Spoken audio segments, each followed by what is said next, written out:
Un año de cambios profundos. Un devocional centrado en disfrutar a Dios, tomado del libro de Nicolás Emilio Tranchini y otros hermanos. 10 de agosto. Cuando Saúl y todo Israel oyeron estas palabras del filisteo Goliat, se acobardaron y tuvieron gran temor. Primer libro de Samuel, capítulo 17, versículo 11. ¿Cuántos días estuvo el pueblo de Israel en el desierto esperando que los 12 espías inspeccionaran la tierra prometida? 40.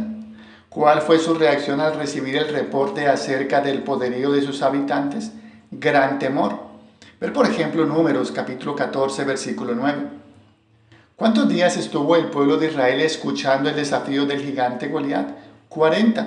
Ver por ejemplo primer libro de Samuel capítulo 17, versículo 16. ¿Cuál fue su reacción al observar el poderío de su enemigo?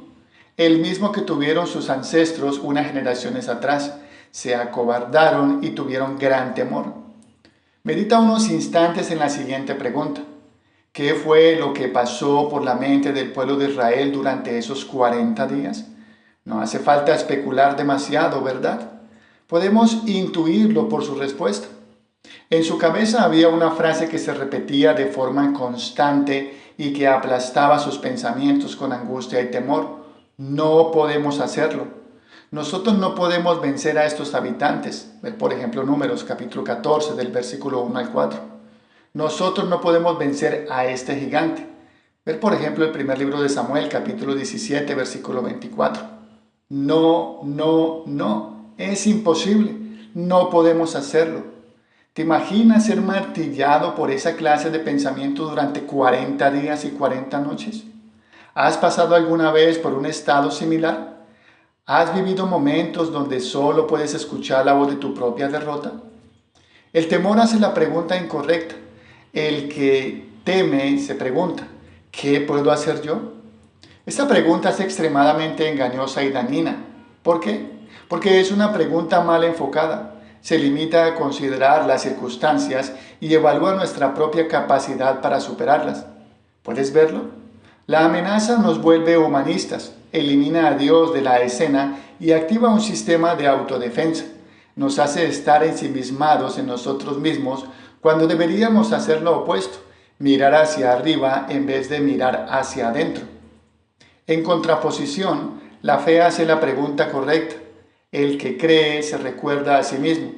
¿Qué puede hacer Dios? Esta es la pregunta que hace David para enfrentar a Goliat.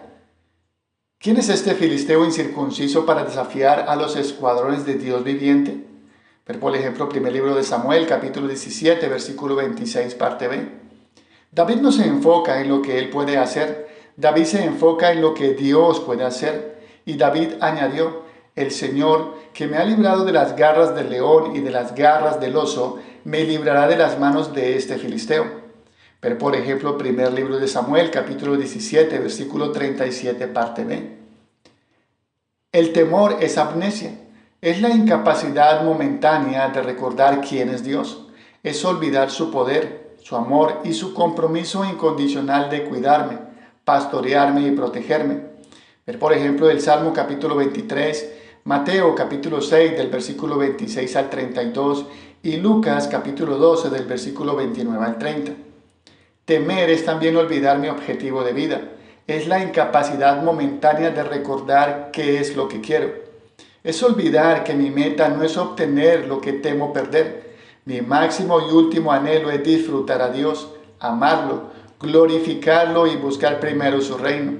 Es olvidar que aunque las circunstancias puedan ser amenazantes, difíciles y dolorosas, nadie puede quitarme lo más precioso que tengo, el regalo de disfrutar de un amor que no cambia.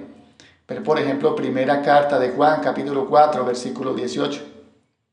Hay una lección que el pueblo de Israel debería haber aprendido al salir de Egipto y que debería haber aplicado al enfrentarse a Goliat. Tuvieron 40 días para pensarlo. Pero en vez de recordarse a sí mismo lo que Dios había hecho, es decir, las 10 plagas milagrosas, la apertura del Mar Rojo, la provisión del maná, etc., se enfocaron en lo que ellos podían hacer, o mejor dicho, en lo que eran incapaces de hacer. Nuestro llamado es no repetir su ejemplo, Por ejemplo, primera carta a los Corintios, capítulo 10, versículo 11. Nuestro llamado es recordar lo que Dios ha hecho en Cristo por nosotros y encontrar allí la fuente de descanso y paz para enfrentar lo que nos toque. Como dice Romanos capítulo 8, versículo 32, el que no escatimó a su propio Hijo, sino que le entregó por todos nosotros, ¿cómo no nos dará también con él todas las cosas que según su criterio nos sirvan para cumplir su gran objetivo de vida? Es decir, amarle con todo nuestro corazón, con toda nuestra alma y con todas nuestras fuerzas. Para orar y meditar a lo largo del día, ¿estoy confiando en mí o en Dios? ¿Temo perder algo que amo demasiado? ¿Puedo perder su amor?